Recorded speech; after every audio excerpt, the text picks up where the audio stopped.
నమస్తే. నేను మీ అశోక్ గౌడి మాట్లాడుతున్నాను. వారధి టీవీ తరఫున. ఈరోజు ఒక విచిత్రమైన విషయం మీ అందరి ముంగటికి తీసుకురాదలుచుకున్నాను. ఈ రాష్ట్ర ప్రభుత్వానికి కావచ్చు, రాష్ట్ర యంత్రాంగానికి కావచ్చు, యావత్తు కార్పొరేట్ హాస్పిటల్ వ్యవస్థకు కూడా కావచ్చు.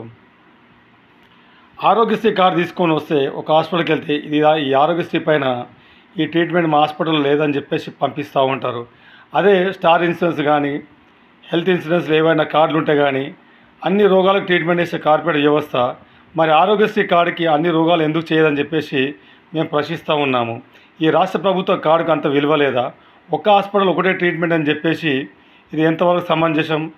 ఒకసారి ఆలోచించాలి. ఆరోగ్యశ్రీ కార్డు 10 లక్షలకు వాల్యూడ్ వర్తిస్తున్నప్పుడు మరి ఆ 10 లక్షల రూపాయలు తీసుకొని ఏ ఏ ట్రీట్మెంట్ చేయొచ్చు కదా. ఏ విధంగా అంటే స్టార్ ఇన్సూరెన్సు, ఐసిఐసిఐ ఇన్సూరెన్స్లు అన్నీ కూడా మీరు ఎలా చేస్తున్నారో అలా ఎందుకు చేయరని చెప్పేసి మేము ప్రశ్నిస్తూ ఉన్నాం. అట్లాంటి చర్యలు ఈ రాష్ట్ర ప్రభుత్వం ఎందుకు తీసుకోదు? ఒకసారి కేంద్రం కానీ రాష్ట్రం కానీ ఆలోచించాలి. ఒకసారి ఆరోగ్యశ్రీ కార్డు 10 లక్షల రూపాయలు విలువ చేస్తూ అన్నప్పుడు ఆ 10 లక్షల ఏ రోగమైనా సరే ట్రీట్మెంట్ చేసుకునే అధికారము ఆ యొక్క కార్డు హోల్డర్కు ఉండాలని చెప్పేసి మేము భావిస్తూ ఉన్నాము. గౌరవనీయులైన రేవంత్ రెడ్డి గారు ఎలక్షన్స్ పోలింగ్లు అయిపోయిన తర్వాత ఈ ఆరోగ్యశ్రీ పైన చర్య తీసుకోవాలి. ఎందుకంటే పేద తరగతి, మధ్యతరగతి ప్రజలకు మీరు గ్యాస్ సిలిండర్ ఇస్తున్నారు, కరెంట్ ఇస్తున్నారు, బస్సు ఫ్రీ ఇస్తున్నారు. కానీ అయ్యా నీకు 2 చేతులెత్తి మొక్కుతున్నాం, ఇవన్నిటికన్నా గొప్పది ఆరోగ్యం. ఈ ఆరోగ్యశ్రీ కార్డు మీరు ఎప్పుడు ఎలా అయినా యూజ్ చేసుకోవచ్చు ఆ 10 లక్షల వరకు అని చెప్పేసి మీరు మాకు అభయం ఇవ్వాలి.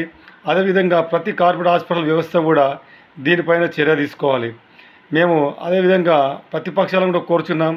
మీరు కూడా ప్రభుత్వం ఏర్పాటు చేసినప్పుడు ఒక కార్డు పైన ఒక హాస్పిటల్ ఒకటే రోగానికి అని చెప్పేసి ఈ ఆరోగ్యశ్రీ వ్యవస్థ ఉండే. దయచేసి ప్రతిపక్షాలు కూడా దీనిపైన మాట్లాడాలి, ప్రజలు మాట్లాడాలి, కార్పొరేట్ వ్యవస్థను ఒప్పించాలి. ఎందుకంటే ఆరోగ్యశ్రీ కార్డు వల్ల పైన ట్రీట్మెంట్ చేస్తే ఏ 6 నెలలకో ఏ ఏడాదికో డబ్బులు వస్తాయని చెప్పేసి ఈ కార్పొరేట్ వ్యవస్థ వాళ్ళు పట్టించుకోవడం లేదని చెప్పేసి నేను ఈ రాష్ట్ర ప్రభుత్వానికి, రాష్ట్ర యంత్రాంగానికి, ప్రతిపక్ష నాయకులకు అందరికీ కూడా ఎమ్మెల్యేలకు 119 మంది ఎమ్మెల్యేలకు నేను రిక్వెస్ట్ చేస్తున్నాను. దయచేసి ఆరోగ్యశ్రీని ప్రక్షాళన చేసి దీనికి కూడా మన Star insurance, ICICI insurance, private ఇన్సూరెన్స్లకు ఉన్నంత పవరు తీసుకురావాల్సిందిగా కోరుచున్నాం.